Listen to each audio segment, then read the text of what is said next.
देखिए आज का जो टॉपिक है वो G76 का यूज़ हम करते हैं फाइन बोरिंग वार में, फाइन बोरिंग साइकिल। ओके,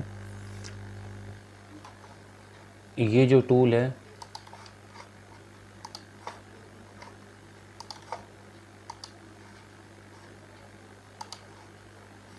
ठीक है, इस टूल को कहते हैं बोरिंग वार। ओके, ये बोरिंग वार है। G76 में मेन रोल होता है क्यू का। क्यू मीन्स होता है शिफ्ट अमाउंट ऑफ टूल, मतलब टूल आपका कितना शिफ्ट होके बाहर निकलेगा। देखिए बोरिंग बार क्या था एग्जैक्टली, आपको यदि 20 mm का होल, 20 mm का ये होल है, ये जो डाया है होल का वो 20 mm का है। उस 20 mm के होल में आपको 20 mm का ही बोरिंग बार चलाना है। तो जब बोरिंग बार निकलेगा तो टूल मार्क ना आए उस पर, इसलिए हम उसको शिफ्ट करके, टूल को शिफ्ट करके बाहर निकालते हैं। तो शिफ्ट करके बाहर निकालने के प्रोसेस को ही जो कोड यूज़ करते हैं उसको G76, उस कोड का नाम है G76। अब देखिए टूल जो हमारा इनपुट होगा इस डायरेक्शन में इनपुट होगा, ये आने के बाद इसमें जो क्यू होता है, क्यू ये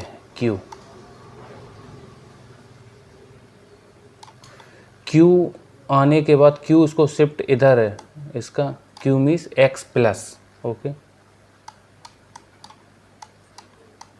क्यू की वैल्यू हमेशा एक्स प्लस में शिफ्ट होती है।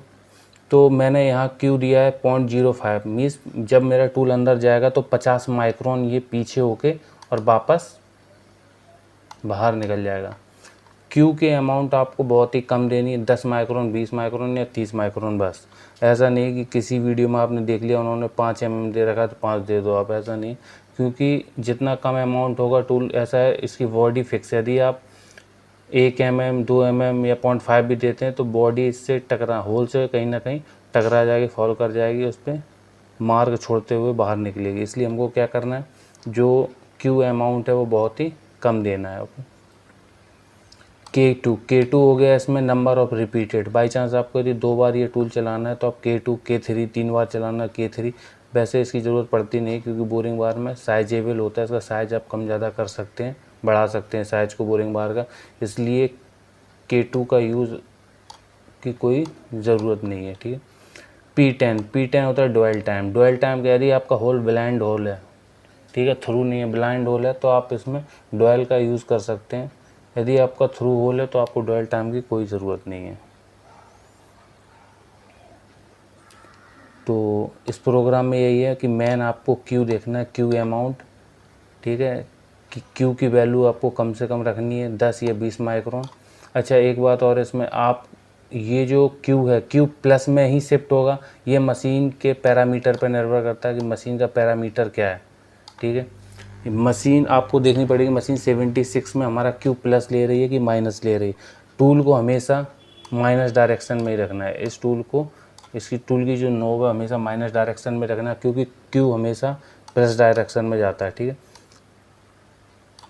आप मशीन में चाहे तो इसको चेक भी कर सकते हैं, इसको 50 mm ऊपर करके एक बार टूल को चला लीजिए, जिससे कि पता चल जाए कि आपकी मशीन कहीं ऐसा तो नहीं जो 76 में क्यू की डायरेक्शन ले रही है वो माइनस ले रही है प्लस की जगह। तो ये देखना बहुत ज़रूरी होता है क्योंकि मशीनों के पैरामीटर अलग अलग सेट होते हैं।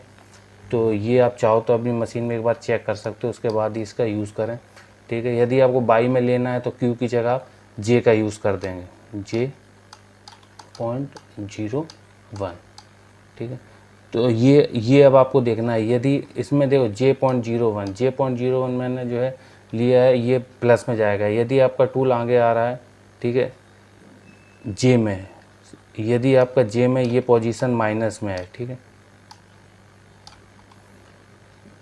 जो ये आपने टूल की नॉब रखी है जे माइनस की साइड रखी है, तो टूल आपका जब बाहर रिटेक्ट होगा तो 0.1 मतलब 10 माइक्रोन प्लस वापस जे में जाके, बाई में वापस जाके बाहर निकलेगा।